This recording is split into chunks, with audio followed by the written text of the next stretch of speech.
गर्मी में गरीब की एसी रसोई। माँ जी, मुझे बहुत गर्मी लग रही है, रोटी बनाने का भी दिल नहीं कर रहा। मैं तो तुझे बोल ही रही थी बहू कि मुझे खाना बनाने दे, पर तू मेरी सुनती नहीं है। अब तेरा छठा महीना चल रहा है, तुझे बहुत संभाल के रहना चाहिए। हाँ माँ जी, अब कोई बात नहीं, गर्मी तो देखो वैसे भी बढ़ ही रही है। ये लीजिए, आप खाना खा लीजिए। हमारा तो पंखा भी बहुत मरा मरा सा चल रहा है।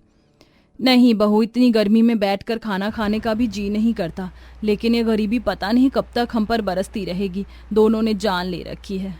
बेचारा मेरा बेटा दिन रात इतनी मेहनत मजदूरी करता है, उसके बाद ही घर में 4 पैसे आ पाते हैं। ना तो ठीक से घर में राशन भरता है और ना ही ज़रूरतमंद वाली चीज़ें आ पाती हैं। हाँ माँ जी, इसीलिए तो हमने घर से ही खाना बनाने का काम शुरू किया है, ताकि 2 पैसे हम भी ले आएं। हाँ बहू। दोनों सास बहू बैठकर खाना खाती हैं। इतने में तमन्ना की बेटी रूही आ जाती है। रूही बेटा, अच्छा हुआ तू आ गई। तेरे को अच्छा लगेगा, तेरी मम्मी इतनी गर्मी में बाहर तुझे ढूंढने जाएंगी। घर में क्यों नहीं रहती? गर्मी से तेरी तबीयत खराब हो गई तो? सॉरी माँ, लाओ मुझे खाना खिलाओ। हाँ मेरी बच्ची। तभी तमन्ना रूही को अपने हाथ से खाना खिलाती है। मम्मी मेरा पेट भर गया, मैं अभी बाहर से खेल कर आती हूँ, तीशा मुझे बुला रही है। अरे पर बेटा, अभी तुझे मना किया था ना। ले बहू, चली गई तेरी रूही बिटिया, बिल्कुल नहीं सुनती। गर्मी में भी बस बाहर खेलना है। जाने दे, तू खाना खत्म कर। तुझे गर्मी लग रही थी ना, मैं तेरे लिए आम पन्ना लेकर आती हूँ। जी माँ जी। गायत्री जैसे ही उसके लिए आम पन्ना बनाने जाती है तो एकदम से धड़ाम की आवाज आती है। गायत्री पीछे मुड़कर देखती है तो बहू को बेहोश पाती है। बहू, बहू, हे भगवान बहू, तुझे क्या हो गया? लगता है गर्मी से इसकी हालत खराब हो गई। बोल भी रही थी, अब मुझे डॉक्टर के पास ले जाना होगा इसे। गायत्री फौरन अपनी बहू को डॉक्टर के पास ले जाती है, जहां डॉक्टर उसका चेकअप करके कहता है, घबराने की कोई बात नहीं है माताजी, जच्चा बच्चा दोनों ठीक हैं, लेकिन गर्मी की वजह से इन्हें थोड़ी कमजोरी हो गई है।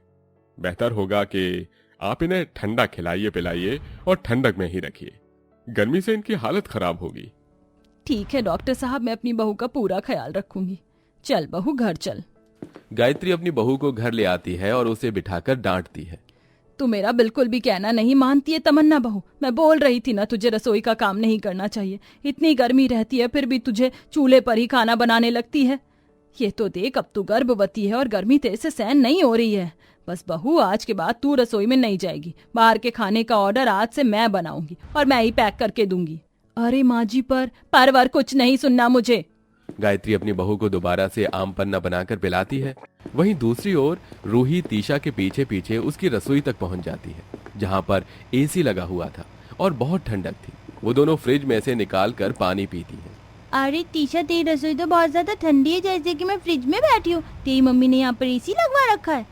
हाँ, मेरी मम्मी ने यहाँ पर एसी लगवा रखा है। मेरी मम्मी को रसोई में बहुत पसीने आते थे और वैसे ही इतनी गर्मी हो रही है, अब एसी लगातार ठीक रहता है और इसकी हवा बाहर के रूम तक आती है। रूही, तेरी हिम्मत कैसे हुई मेरे घर में आने की? तीशा, तू किसी भी गरीब बच्चे को घर में मत लेकर आया कर, समझी? अब खड़ी क्या है तू? जा यहाँ से। सोनम के डांटने पर रूही वहां से आंखों में आंसू लिए अपने घर आती है, जहां वो शाम को अपनी माँ की खराब हालत देखती है। माँ, ये आपको क्या हो गया? दादी, आप बताओ ना माँ को क्या हुआ? क्या बोलूं, तेरी मम्मी समझती नहीं है। रसोई में इतनी गर्मी होती है फिर भी इसको लोगों का खाना बनाना होता है और अपना भी हो गई गर्मी से हालत खराब। माँ, दादी, आप भी अपनी रसोई में एसी लगवा लो। पता है, अभी मैं तीशा के घर पर गई थी, उसकी रसोई में एसी लगी हुई है। मुझे बहुत ठंडा ठंडा लगा वहां पर जाकर। आप भी लगवा लो, आपकी गर्मी में बहुत तबीयत खराब होती है ना, सर से पांव तक पसीने में हो जाते हो। मम्मी, कल ही लगवा लो ना एसी। मम्मी, कल ही लगवा लो। तभी रूही का पिता रवि आकर सब कुछ सुन लेता है। फिर वो अपने पापा से जिद करने लगती है।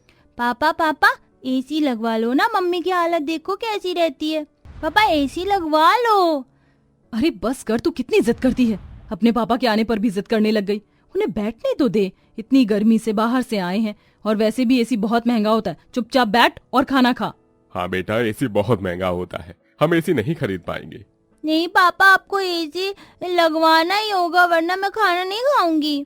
रूही मुंह फुलाकर गर्मी में बिस्तर के नीचे चली जाती है। माँ, दादी, पापा तीनों उसे बुलाते रहते हैं। 4 घंटे बीत जाते हैं। अरे बेटा, बाहर आ जा। रवि, एक बात कहूँ, रूही बेटी ने अपनी माँ की हालत को देखकर एसी लगवाने को कहा है और मुझे भी ये ठीक लगता है। उसे हाँ कर दे। पर माँ एसी बहुत ज्यादा महंगा होता है, वो लाना मुमकिन नहीं है। क्यों नहीं है बेटा, मैं ज्यादा खाना बनाकर पैसे जोड़ दूंगी, खर्च कम करने लगूंगी, कुछ पैसे तेरे भी जोड़ दूंगी। अगर आप दोनों इतनी मेहनत करेंगे मेरे लिए तो कुछ पैसे जोड़ने के लिए मैं माधुरी मालकिन जी के घर पर काम करना चाहती हूँ। वैसे भी उन्हें एक खाना बनाने वाली की जरूरत थी। नहीं बहू, तू अपनी हालत जानती है ना। माँ जी, अगर आप चाहती हैं इस घर में एसी आए तो मुझे भी काम करने दीजिए, वरना आपकी पोती भूखी रहेगी मुंह फुलाकर। ठीक है बहू, भला मैं तुझसे जीत कैसे सकती हूँ। रवि अपनी बेटी के पास जाता है। अरे मेरी रूही बेटी, आजा, हम घर में एसी लगवाएंगे, वो भी तेरी मम्मी की रसोई में। हाँ, अब खुश? बहुत खुश। रूही खुशी से अपने पिता की गोद में आ जाती है। फिर वो अपनी बेटी को खाना खिला देता है। अब मुझे और मजदूरी करनी होगी ताकि अपनी बच्ची और पत्नी के लिए ये कर पाऊं, और कल शाम से जूस भी बेचूंगा। सब सो जाते हैं। अगले दिन पूरे परिवार के लिए सुबह की एक नई किरण होती है।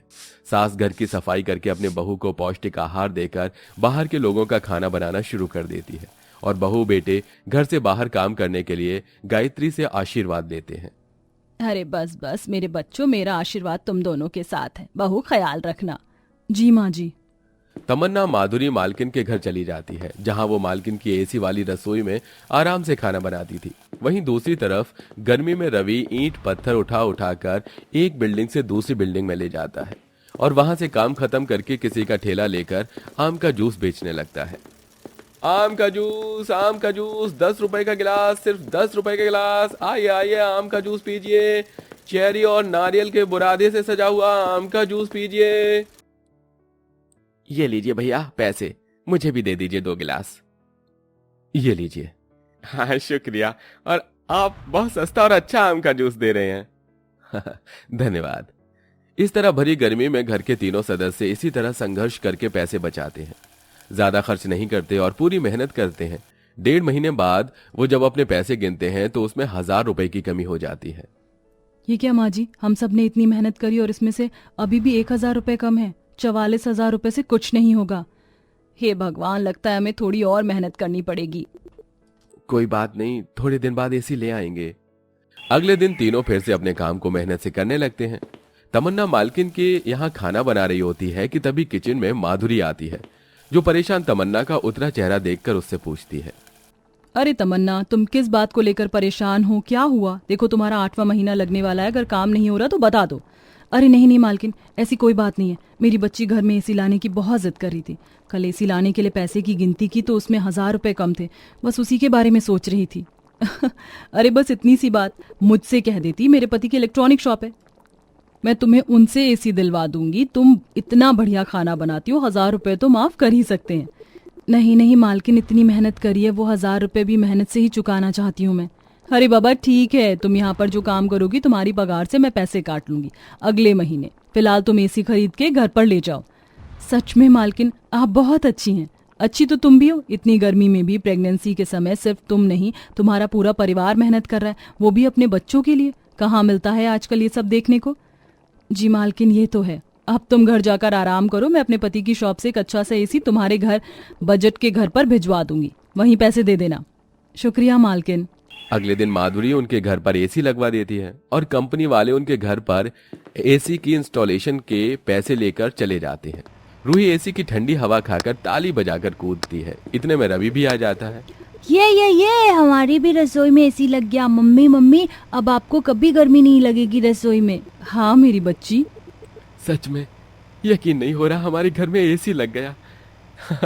अब सब हमारी कड़ी मेहनत और संघर्ष की वजह से हो पाया है। हाँ बेटा। गरीब परिवार एक साथ मिलकर मेहनत और संघर्ष करते हैं, जिसके बाद वो अपनी रसोई में एसी में अच्छे से खाना बनाते हैं। अब रसोई में खाना बनाते हुए तमन्ना और सास को गर्मी नहीं लगती, क्योंकि अब उनकी रसोई भी एसी वाली हो गई थी। तो इस तरह बनी गरीब की एसी रसोई।